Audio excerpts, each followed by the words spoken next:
Hi. Are you doing a podcast? Welcome back, everybody. Well Thoughts Podcast, episode 11. I am back on track, and I think that we are on episode 11. But if you're new here, welcome. I am Jamie Ramirez, your pod host. If you are returning, thank you so much for coming back. I'm so excited. I love to see the ball rolling. So if you missed last week's episode, I was like MIA for a month. And now we're back because I am sitting on my ass for a bit and not hopping on a plane. I'm not gonna say for a long period, but there's at least like 2 to 3 weeks before I get on a plane. But today I do have another guest, yay! And she is living in Montreal. And what else can I say about her before she gets on?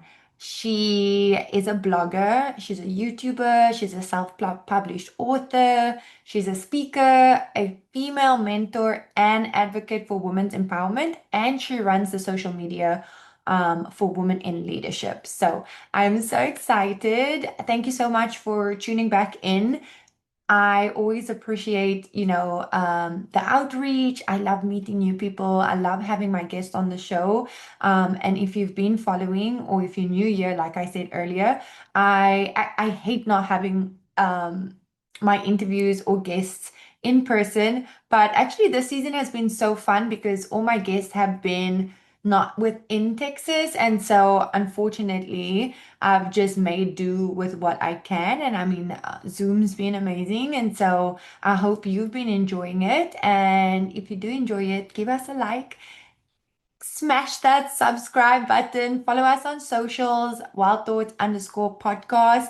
I post daily. I post what I'm doing, my day to day as a mom, as an entrepreneur, as a sports person, as a coach, as a traveler.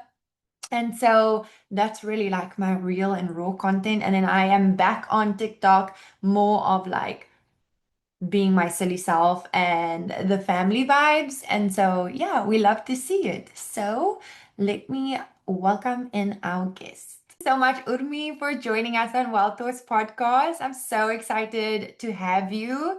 Thanks for opening your schedule for me. Thank you. Thank you for having me. So maybe I was gonna leave it. I told the listeners a little bit about like what you do in terms of being a blogger and a self-published author and advocate for women empowerment. Maybe give us like a brief summary of you as a whole. Yes, you actually have said it all. So I am a self-published author, speaker, YouTuber, mentor, blogger. And I am part of an organization called Women in Leadership, where I am the social media lead. So basically, what we do is we promote the work of the organization.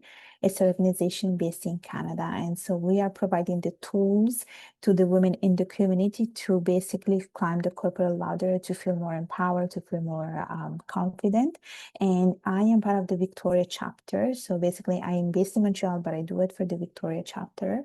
And basically, we also have mentorship program in the organization where we provide mentorship opportunities for people who want to be a mentor to mentor other people who are basically in need of guidance. So this has been something that I've been doing for the past, I would say, 2 to 3 years. And I'm a big advocate also of female mentorship. I've been doing it for quite some time.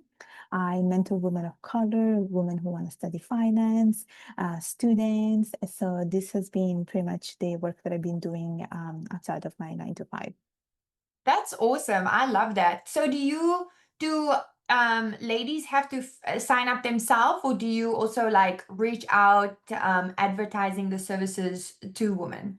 No, so usually how it works, so it depends on the organization because I am like engaged with several organizations. So typically I am in the database and then the organization is doing all the work. So basically you sign up as a mentor and then you have a bunch of people that are signing up looking for a mentor. And then there is like a process where they match you based on like interests and hobbies.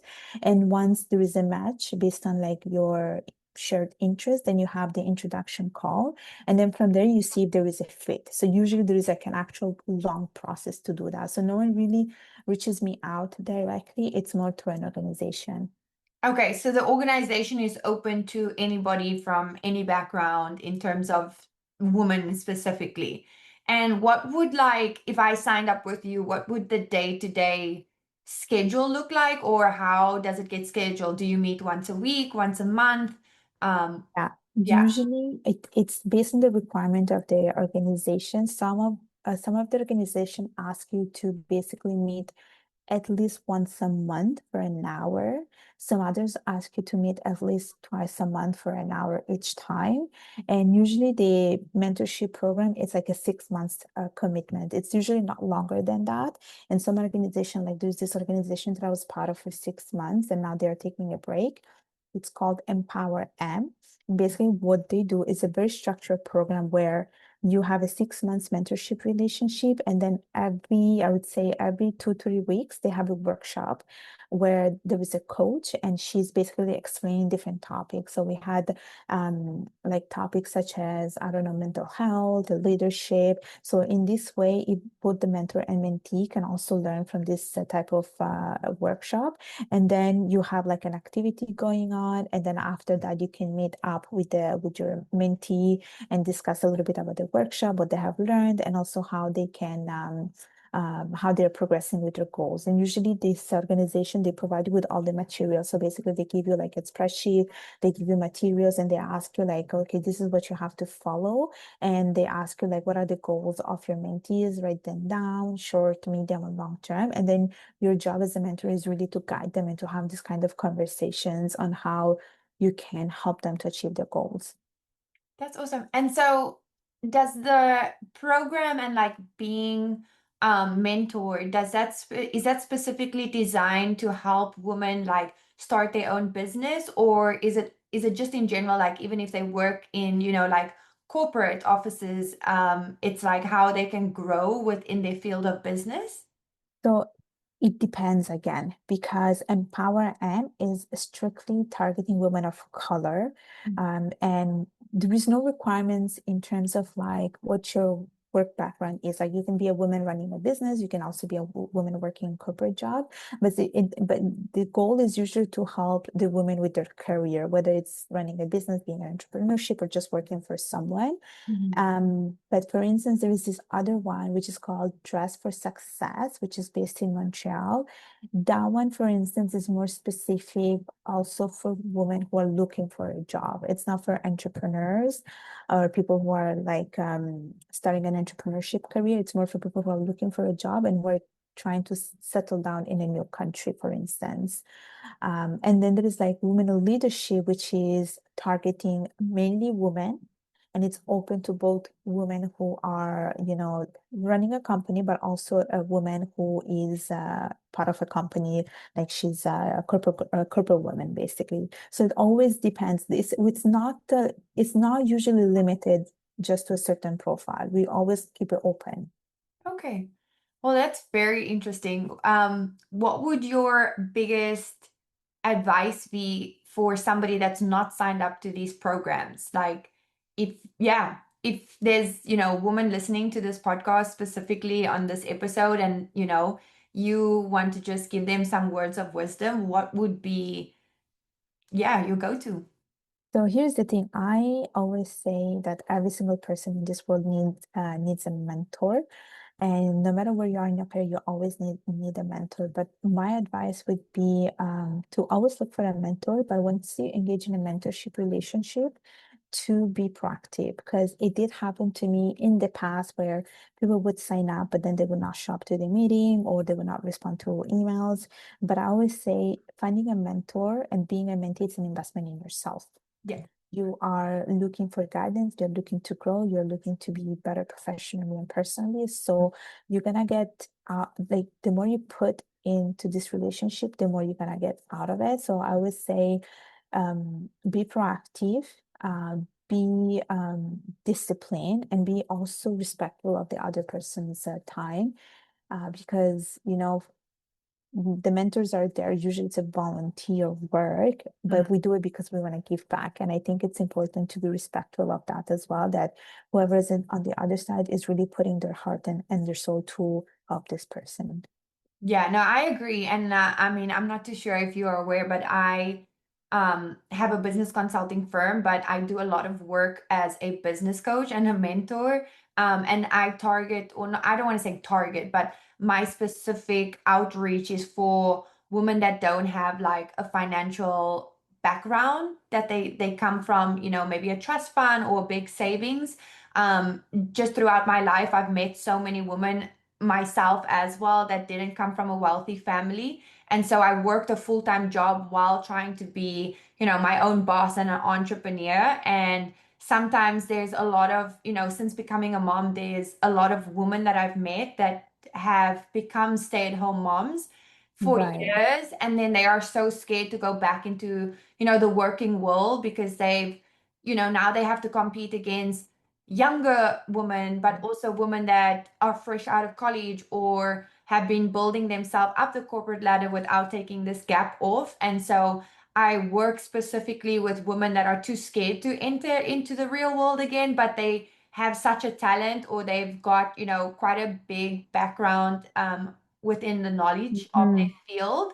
And Mm-hmm. so my biggest thing is like I always meet people even when they have like the littlest hobby, and I'm like, why are you not monetizing? Why are you not growing this? Like, you don't even need to have a business, but you could teach somebody and that could bring you a stream of income. And so just sitting here hearing that, like, you as a mentor, you volunteer as well, I really love that, because I feel like a lot of people that don't have the financial backing, they are the ones that put their dreams on hold, and they'll sit behind a desk at a job that they hate and just let their passion die, because there's that fear of, well, if I go and do something, or if I start up something, this is my life savings. And so if it fails, I have nothing to lean on. And my biggest reason why I also like stemmed away into wanting to be a mentor and a coach is because I feel like in today's age, social media shows you the best parts of something. And sometimes it's not always real. Like, there are people that will be flashing a fancy house or a fancy car. And in the meantime, they're just creating content because they went to an open house or they hired a car. And so people that are like, how can I get rich fast, is buying into this, buy this program and buy this program, and then it actually still kind of makes the person selling the product more money and not you, because there is no get rich real quick schemes. Like, it's one in a million chance that that does happen, but it does take hard work and sacrifice. But I specifically love how you're saying that there's people that want something really bad and they'll put the time and effort in. And then there's people that just don't follow through, and they don't realize that the impact of people trying to help you, it's Yeah. their time and effort as well. So respecting somebody else's, time is something that you can't get back. And Yeah. I think that in the business world is such a big thing to realize, because once you break trust in terms of your organization and showing me where your responsibilities lie and how much you want something, is going to show me how much effort I should put into you. Because if you show up late for an interview or your first day, where are you going to be in 3 6 months time? So me as a mentor, like, should I invest my time in you if I know that you're going to fall away? And as a mentor and a coach, you can see that in somebody from the get-go. You can see if somebody's really willing to put in the efforts and go beyond, expectations to actually get to where they need to be. And so I love, Yeah. I love that you said, respecting that you guys are volunteering. So respecting somebody else's time is very, very important. But yeah, especially because like I mentor so many people and I have met people from different profiles. And I had some mentees that were very, very proactive. Like they would come to the meeting super prepared and they would be super engaged, super committed in like learning more. They would have questions ready. And then I had people that where I was doing the job of chasing them just to have a meeting. And it just shows that, some people like this is like a volunteering opportunity for both mentor and a mentee. And Mhm. these are organized by other organizations which are giving back to the community. But I also seen a mentee where I really had to chase her to have a meeting. And then at the end, she was like, oh, sorry, I don't have time. But Yeah. again, I think it goes back to priority, like it's not that you don't have time. It's probably you don't see this as a priority because when you signed up, I'm Yeah. pretty sure this was one of your priorities. It is hard work. It's hard work when you do want to, start an organization, a business, or monetize a hobby. It's hard. Yeah. There is no fast track way of doing this. You're not going to make millions overnight. It is, for me, I worked a full-time job while building my business, and it took me 8 years to get here. And then there was still that fear of, well, now I have the time, I have, a good income coming in that I can leave my comfortability, but there's still that fear of, do I want to leave the comfortability? And so I have seen it. I've seen it with friends, with family, with people that I coach. They give up within 3 to 6 months because that's kind of where you spend most of your money and time. You actually lose money in that time period. And so it is difficult for us on the other end trying to like, be the cheerleader and keep them motivated when things get bad. But I always say things get worse before it gets good. So you have to stick it out, because when one day when you're here, you can look back and say like, it was not easy. It was terrible. I wanted to give up. I wanted to cry. I hated my mentor. I hated my coach for always being so optimistic. And that happens. But I was also reading that you participated in Toastmasters. Is that correct? I love that. So when I was young, this was my downfall. I signed up for Toastmasters. I did it for a bit, and then I was that lazy person that I was like, "Oh, this is wasting my time." But I feel like I should have stuck with it. I should have stuck with it. Yes. Yes. When was that? When did you go? I mean, it was years ago. I must have been like 19, 20. Okay. Yeah, and I want to say maybe this was when it was just coming out and like people were hearing about it. Um, well, specifically like in South Africa. I'm not sure like here in the US if it was big and flourishing already, but I felt like at that time, I was still a teenager, not knowing what I wanted, like going into my 20s.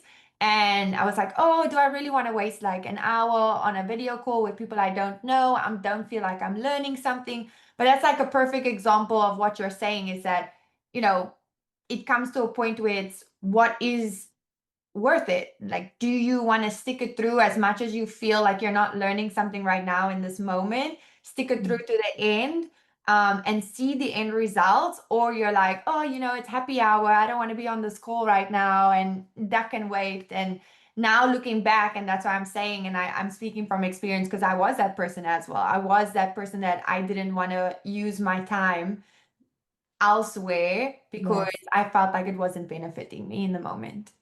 Did you know that the club has been around for more than 100 years? We actually I love that. celebrated the 100 years of Toastmasters last year, actually, because I think it was founded in 1924.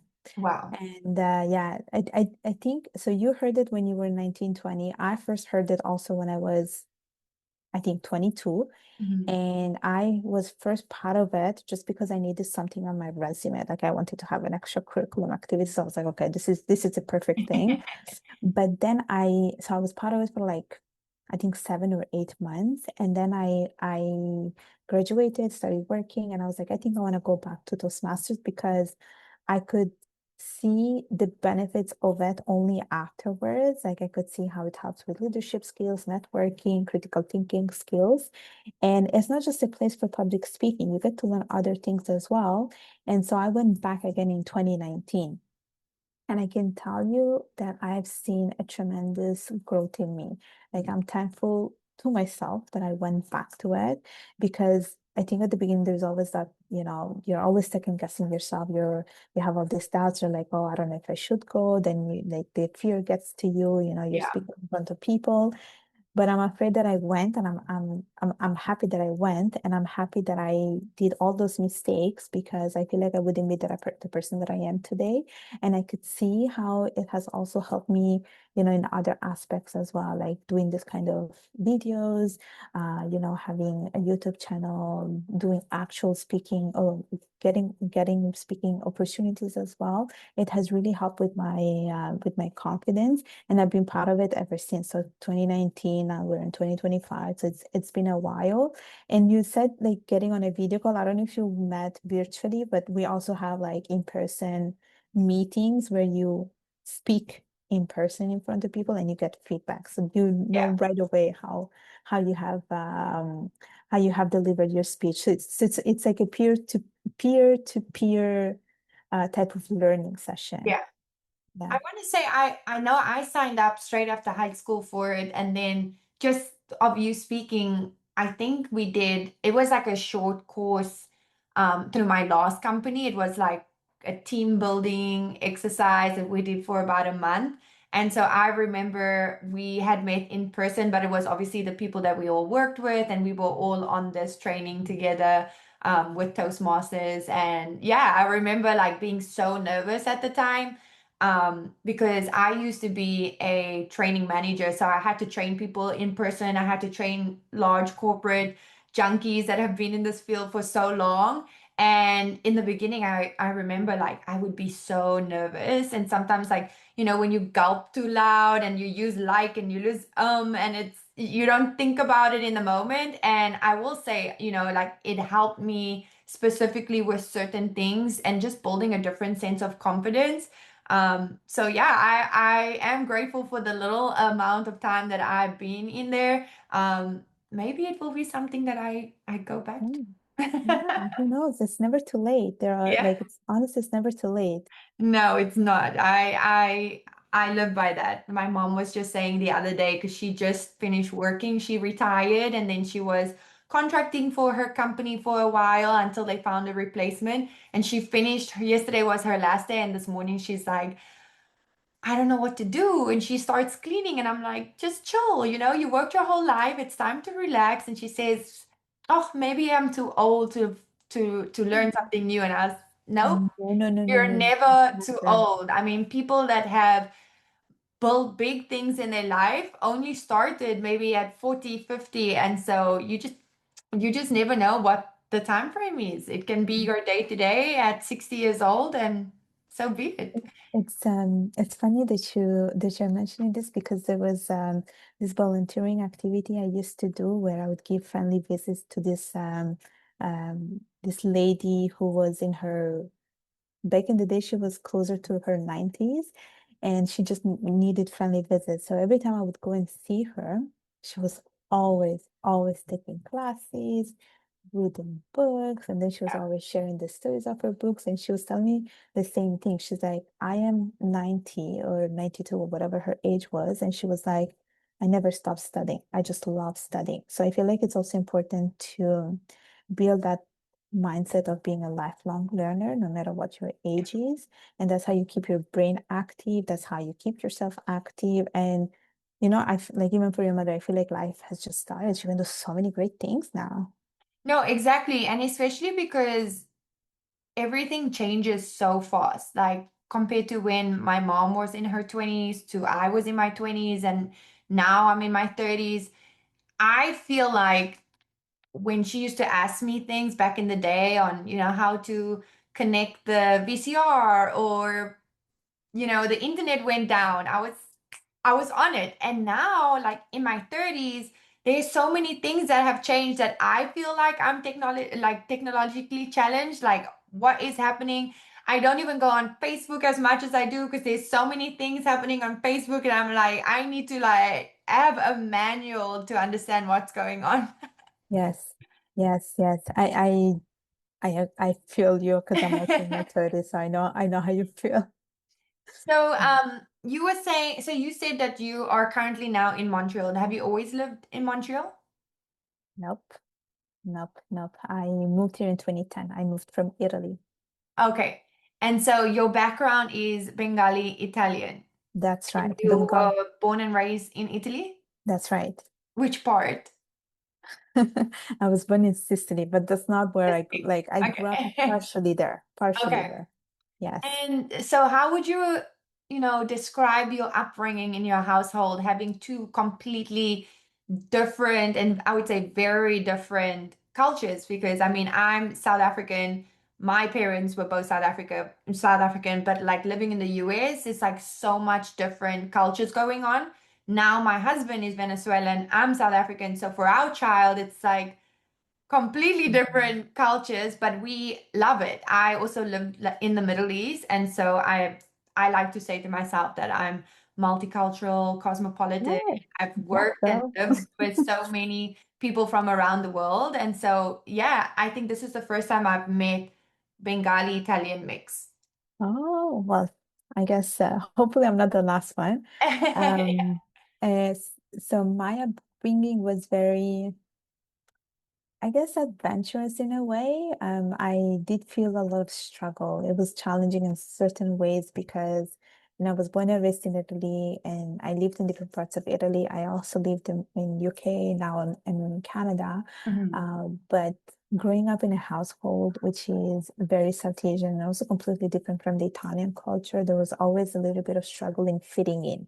Yeah, That was my biggest struggle, meaning that I never felt like I was Bengali enough. I never felt like I was Italian enough. And I felt like I was always in betweenish.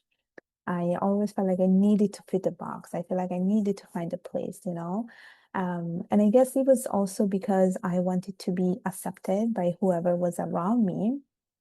And it became a bigger struggle when I moved to Canada, mm, because people would ask me, where are you from? And I was never sure about what answer to give. Do I say I'm Bengali? Do I say I'm Italian? Guess what? No matter what I said, people just questioned it way too much. And I always spent 30 minutes explaining it. yeah. And then a couple of years ago, I was speaking with someone, and then there's this whole world and concept of third culture kid, and that's how I finally feel like I was able to understand a little bit more myself. And I started to look also in cues in my life, like the languages that I speak, the food that I eat. I love to eat both Italian and Bengali food.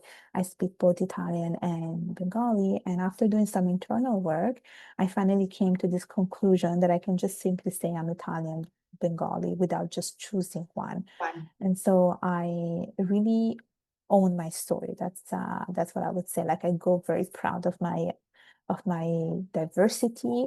I go very proud of my cultural background. And I always say that people that have more than one culture, they just have a third vision. They have a third perspective. They know a third culture. They know a third language. So I feel like people should see themselves more like a strength. It's I I love the way you describe that. Just being a mom of a child that's going to be of a mixed culture. It's a first for me because I mean I have a lot of friends that are mixed culture, but you still don't witness it firsthand. And actually, just listening to you, it's crazy to think that we don't realize the impact that has on our younger years, especially yeah, I would say teenage years. And teenagers are ruthless. Like they're ruthless to you as as the parent. They're ruthless to their friends. They're ruthless to strangers. And so growing up, it can't be easy because exactly you're growing up in Italy where a lot of your friends were probably only Italian, and so they don't understand the difference in culture or, why your family celebrates different holidays and eats different foods. And it's a lot of pressure trying to fit in. And we don't, as parents, we don't realize like that's what our kids have to take on. But I love that you said it's a gift because yes, you have an advantage, you have the upper hand, you are, this person. Like for my daughter, she's three in one. She's born American, but she's South African Venezuelan, which means she gets to pick and choose. She gets to define her story, and just if yes, she learn how to speak Spanish, speaks English. I mean, I don't speak Afrikaans. I didn't speak Afrikaans growing up, but we use certain, jargon of it, and she's picking that up as well. But just also being so diverse that one day if she says, "Hey, I want to do a year in Spain," like, she can do that. I mean, my husband's from Venezuela, but she can go to Spain, she can go to Venezuela, she can basically go anywhere in South America. And then she's got, this African side of her as well. And she's like a girl that gets to tell people like, hey, my mom is pure Yeah. South African. And so I think It's so much it's fun. definitely a superpower. Yes, yes. That's how I like to see it. It's a superpower. Yes. All right. So we are running up to our time. So I'm gonna ask you three rapid questions just for Love fun this. to end Love it this. out. Okay. One, so since you have written a book, I'm guessing you like reading. I do. I do. Oh no, don't ask me this You question. know? No, don't. I can't. You No, know no. what? That's so funny because I've written two books and I hate reading. No, that's the most fun thing to do. How you don't like It's it? not that I don't like it. I actually love reading. The problem is when I was growing up, I my parents were never strict like, oh no, TV, read a book instead. Yeah. They were, I did my schoolwork, and so they never bothered me with like, you have to read a book.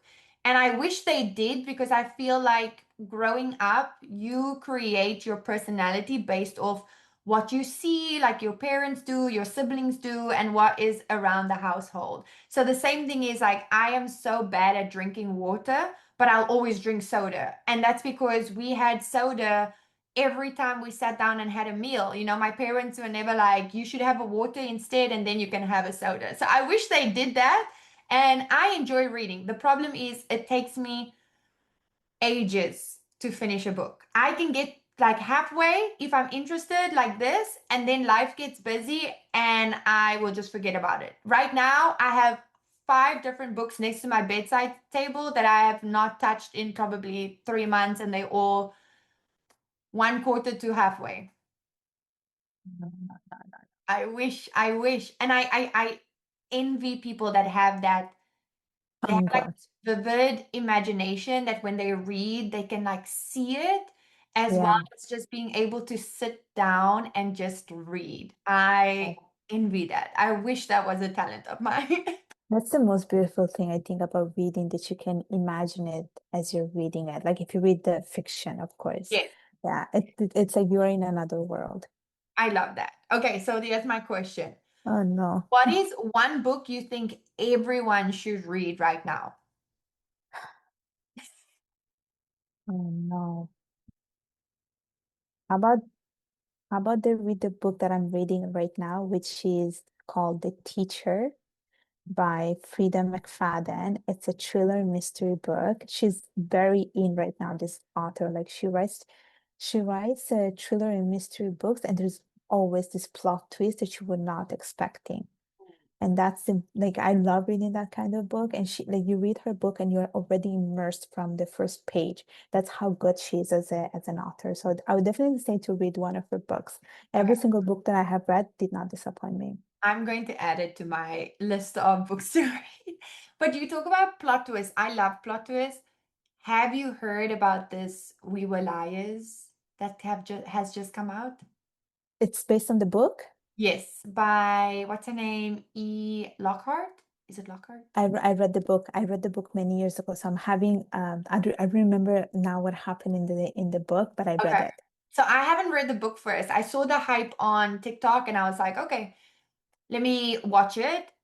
I felt like it was a teenage drama, and so I had it as background noise. So after the first episode, I didn't really zone in on it. I had it there, would like be on my computer, be on my phone, listen. But the last episode, it made me go back and watch the whole season over. It's been 2 months since I watched it, and I get emotional when I see Oh. snippets of it on TikTok. I get goosebumps, and now I want to read the book. But I have been watching people say the book is a little bit simpler to how they made the series because there was a lot of foreshadowing that they could work with in the series. And so if you did read it, you have to watch it. It's actually brilliantly made. So, Yeah, I just wrote it down, so I'm gonna check it out. okay. One word you used to describe yourself in high school. In high school. Oh gosh. I guess I would say studious. Does it exist? Like someone who Studious. studies? Yeah, Yeah. Oh, okay. So you're like we say like a bookworm. You love to read, you love like academics. Love I that. did. I I did. would, yeah, I love that now. I wish I was studious growing up, but I was more focused on sports. So we're like the opposites. Gotcha. Um, okay, last one. Would you rather do public speaking in front of 1,000 people, or this is a weird one, but do your taxes for 10 hours straight? No, no. First one. Forget about taxes. First one. She's part of Toastmasters. She's gonna do the Yeah, public yeah, yeah, speaking. yeah. I'm a loyal Toastmaster member. You're kidding me? Oh, Let me wait. hire someone for the taxes. I yeah, no, I lived in Dubai where it was tax-free for Oh, most yeah. of my adulthood. And so when I moved out here, my husband was like, "Oh, we gotta do taxes." I said, "You handle Mm. it, you pay somebody," because till today I don't know Yeah, how to do taxes. yeah, yeah. No, no, no, no. But I appreciate you for taking the time and coming out. If for the listeners listening, I completely messed up our schedule. We were supposed to meet next Friday, and so this morning I was sitting waiting, and I just messed Urmi's schedule up. But thankfully, she made some time for us today, and we'll be live with this on Wednesday. So I Mhm. thank you so much for joining us, Urmi. Thank you. We'll chat soon. Bye.